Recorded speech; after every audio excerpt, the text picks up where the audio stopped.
सुमित भी लगातार हमारे साथ बने हुए हैं। सुमित, पूरा मामला सुप्रीम कोर्ट पहुंचा, शिक्षा मंत्री तक गया। जाहिर सी बात है कि जिस तरीके का ये पूरा मामला है उसमें तमाम स्टूडेंट सीधे सीधा जुड़ते हैं, उनके भविष्य का सवाल होता है। लेकिन सुमित, एक बात मुझे बताइए, क्योंकि हम एनटीए को लेकर इससे पहले बात कर रहे थे और जब ये पूरा मामला विवादों में घिरा उसके बाद एनटीए की तरफ से अपने अध्यक्ष को जांच के लिए बिठा दिया गया, यानी कि खुद ही अध्यक्ष ये कहते हैं कि मैं पूरे मामले को जांच करूंगा। लेकिन जब पूरा मामला सुप्रीम कोर्ट पहुंचा, क्या उसके बाद एनटीए जागा है? ये उसका बिल्कुल प्रीति, कहीं ना कहीं केंद्र सरकार ने एक कमेटी कंस्टिट्यूट की थी और उस कमेटी ने फाइंडिंग ली है कि जो ग्रेस मार्क बच्चों को दिया गया था, यानी कि 1563 बच्चों को जो ग्रेस मार्क दिया गया था वो नियम के मुताबिक नहीं था।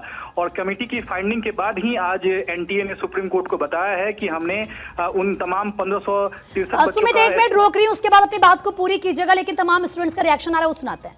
डिफरेंस आया है, बच्चे इतना तो पढ़ने ही नहीं लगे, क्योंकि पिछली बार 2400 रैंक थी, इस बार 14,000 है। वो तो हर बार बच्चे पढ़ते हैं तो हर बार हल्की फुल्की कट ऑफ आगे बढ़ती है। लेकिन इस बार जो इन्हें किया है, ग्रेस मार्क्स का जो कह रहे हैं, उसमें 790 बच्चों ने क्वालिफाई किया है। क्वालिफाई में मतलब 600 प्लस नहीं होता, क्वालिफाई मतलब 164 से ज़्यादा मार्क्स होता है। तो 600 प्लस के बच्चे 50 होंगे, तो 50 रैंक कम, अब 14,000 जो रैंक है वो 13,950 हो जाएगी। उससे तो कुछ फ़ायदा ही नहीं होगा ना, उनकी 3,000 है। तो पेपर लीक क्या वो है मेन, इनने ग्रेस से पता नहीं क्यों ये लोग आ गए। क्या मांग है यहाँ पे? पेपर लीक पे सीबीआई इन्वेस्टिगेट करे तो पता लग जाएगा, क्योंकि बिहार में एफआईआर हुई है, गुजरात में भी एफआईआर हुई है, कहीं पर प्रिंसिपल्स भी पकड़े गए हैं जहाँ पे ओएमआर टीचर्स भर रहे थे। लेकिन कोर्ट ने बोला है कि वो केस जो है 8 जुलाई को सुनेगा, तब तक 6 जुलाई किन्ने शायद बोल दिया कि काउंसलिंग स्टार्ट होगी। आज शायद डिसीजन आया है तो 6 जुलाई से काउंसलिंग स्टार्ट हो जाएगी। फिर तो अब 8 जुलाई को हियरिंग है तो एकदम से डिसीजन आता नहीं है और डेट पे डेट मिलेगी, तब तक काउंसलिंग हो जाएगी। तो फिर तो या तो प्रोविजनल काउंसलिंग करवाएं कि अगर चेंज होता है रिजल्ट तो काउंसलिंग कैंसिल हो जाए, तो फिर तो भी वो ठीक रहेगा।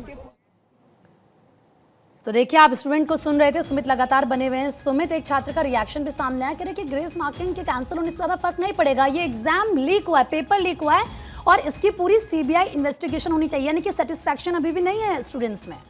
बिल्कुल, देखिए अभी पहली हियरिंग थी, मंगलवार को भी प्रीति पहली हियरिंग थी, आज भी पहली हियरिंग है, यानी कि अभी केंद्र सरकार और एनटीए का पक्ष आना बाकी है। पक्ष आने के बाद कोर्ट दोनों पक्षों को मौका देगा, यानी कि छात्रों को भी सुनेगा और एनटीए और केंद्र सरकार भी सुनेगा। उसके बाद सुप्रीम कोर्ट एक अंतिम फैसला देगा।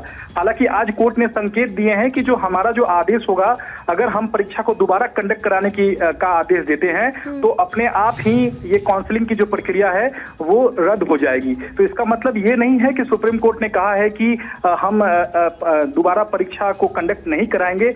ऐसा सुप्रीम कोर्ट ने कोई वर्जन नहीं दिया है, क्योंकि जब भी कोई याचिका आती है तब तक जब तक दूसरे पक्ष को कोर्ट सुनता नहीं है तब तक कोई डिसीजन पर कोर्ट पहुंचता नहीं है, खासकर ऐसे बड़े मामलों में। तो फिलहाल 2 हफ्ते में केंद्र और एनटीए को जवाब सुप्रीम कोर्ट में देना है। 8 जुलाई को, चूंकि 8 जुलाई से सुप्रीम कोर्ट वेकेशन खत्म हो जाएगी, रेगुलर बेंच बैठेगी। सीबीआई के पास अगर मामला जाता है तो हो सकता है कि इस मामले में एक कोई बड़ा डिसीजन आए। सीबीआई की अध्यक्षता वाली 3 जजों की बेंच ऐसे मामलों में काफी तल्ख रुख अपनाती है, खासकर। ठीक है, ये देखना होगा सुमित आगे कि क्या कुछ इस पूरे मामले में होता है। बिल्कुल, फिलहाल आपका बहुत बहुत शुक्रिया सुमित, तमाम जानकारी देने के लिए। नजरें आप बनाए रखिएगा, आगे भी अपडेट आपसे लेंगे।